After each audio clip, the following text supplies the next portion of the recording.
Au nom du Père, du Fils et du Saint-Esprit. Frères et sœurs en Christ bien-aimés, nous avons dimanche après dimanche notre cœur labouré afin que pousse la belle chose, la belle vie en Christ et que nous soyons finalement cette graine qui tombe dans la bonne terre. L'évangile de ce jour, le Seigneur nous fait un cadeau, il explique ce que ça veut dire.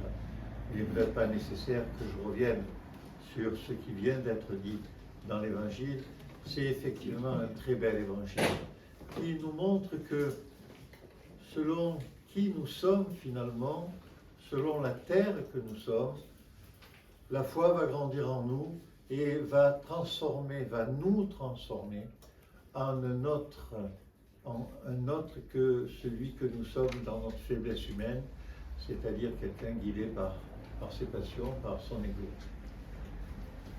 Mais le diable sort là, il nous le dit dans l'Évangile. Alors finalement, comment on pourrait définir notre christianisme? Notre christianisme, c'est une semence, c'est un verdoiement, c'est une croissance, c'est une fleur qui pousse et qui va pousser dans la bonne terre que nous sommes, parce que nous avons accepté de recevoir cette graine de la beauté du message de l'Évangile, de la certitude de l'incarnation de celui qui a été envoyé par le Père et qui est venu pour nous sauver. La question que nous pouvons nous poser, c'est finalement, est-ce que nous allons arriver jour après jour à faire grandir cette graine que nous avons en nous? Comment cela est-il possible? Alors déjà, je vais vous mettre en garde, ce n'est pas possible tout le temps. Nous n'y arriverons pas toujours. Notre faiblesse humaine, régulièrement, nous prendra par le talon et nous fera redescendre, essaiera de nous faire redescendre et de nous empêcher de nous élever. Mais néanmoins, nous savons quand même comment nous allons y arriver, au moins un peu. Au moins suffisamment pour se dire, Seigneur, j'ai essayé. Je ne suis pas allé trop loin, mais j'ai essayé. Et je l'ai fait avec foi, espérance et amour. Et alors, ce qui va nous faire grandir, c'est quoi? Bien sûr, c'est notre liturgie dominicale, lorsque nous pouvons y venir. Je dis bien lorsque nous pouvons y venir, parce que si nous y venons en disant que nous aurions mieux fait de rester à la maison parce que nous avions notre petit malade et que nous l'avons laissé seul, ça ne sera pas très juste, nous le savons, et nous ne ferons pas confiance à ce qui se passe dans l'Assemblée, où effectivement, dimanche après dimanche, office après office, nous prions pour tous ceux qui sont là, mais aussi pour ceux qui ne sont pas là, pour de justes raisons. Alors bien sûr, c'est pour de justes raisons. Si nous ne venons pas à la liturgie pour faire simplement la grâce matinée parce que nous sommes un peu flemmards, alors que nous ne sommes pas si fatigués que ça et nous aurions pu nous lever, ça ne sera pas très juste. Mais cette nourriture qui va nous faire grandir jour après jour, c'est la lecture régulière de la parole du Christ, c'est la récitation des prières, c'est finalement la façon dont nous allons choisir de faire habiter le Christ dans notre vie le plus souvent possible et en tout moment de notre journée. Alors, je vais vous expliquer un petit secret là-dessus. Chaque fois que nous ferons vivre le Christ en nous à tout moment de la journée, c'est déjà une bonne précaution parce que nous allons éloigner la présence du malin.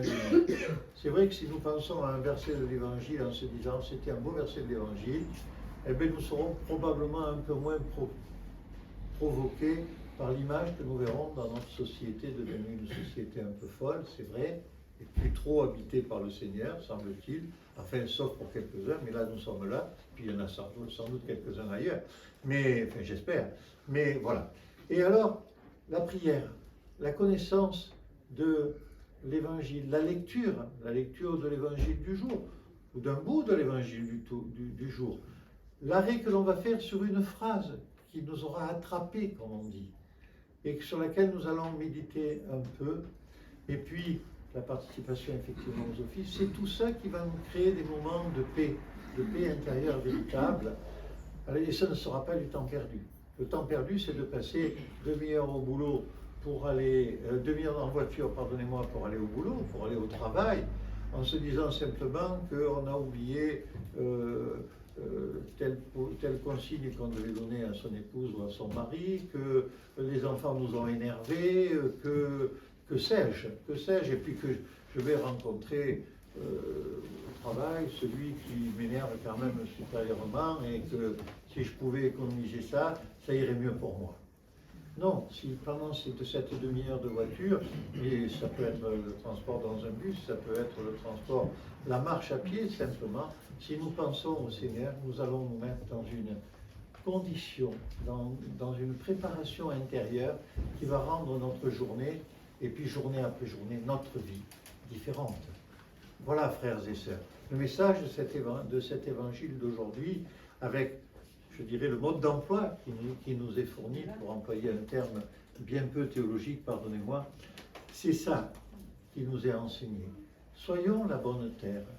Soyons la bonne terre. Allons chercher l'eau, nous savons où nous allons la trouver.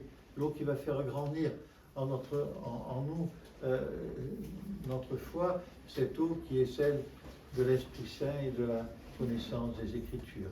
Et puis il n'y a pas de honte si nous apprenons par cœur certaines prières qui nous plaisent et que nous nous contentons de les réciter en boucle le plus souvent possible, mais ça sera déjà quelque chose qui nous, pardonnez-moi, vous savez que je suis provençal, j'emploie des mots qui ne sont pas très bien adaptés, mais c'est ce qui va nous permettre de nous dépéguer de nous-mêmes, de nous décoller de nous-mêmes, de nous éloigner de nos faiblesses et de ceux qui collent à nos basques et qui nous remet dans la bonne position, la tête tournée vers le Seigneur et les pieds dans la boue de ce monde. C'est ça notre condition. Et nous ferons cela avec joie, sans sentiment de sacrifice, simplement parce que nous sommes heureux au fond de nous de chanter la gloire du Père, du Fils et du Saint-Esprit.